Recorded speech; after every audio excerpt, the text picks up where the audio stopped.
Tracepoints enable you to inject debug printouts at runtime without altering the code.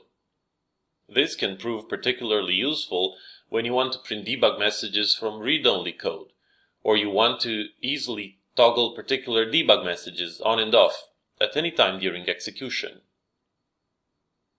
To quickly add a tracepoint, right-click on the editor vertical bar and select Toggle Tracepoint.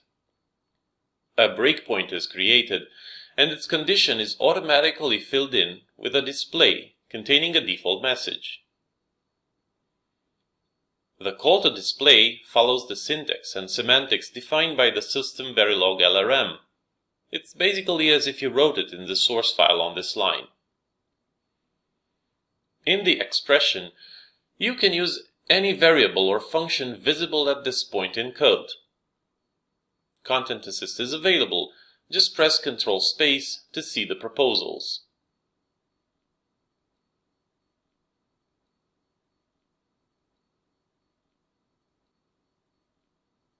Let's also add a breakpoint after this loop, so we'll get the chance to review the output and start the UVM Runtime Elaboration.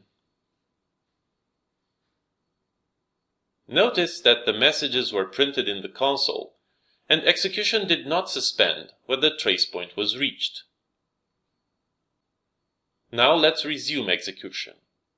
Another conditional breakpoint gets hit. Notice the disabled tracepoint above, which did not print anything yet.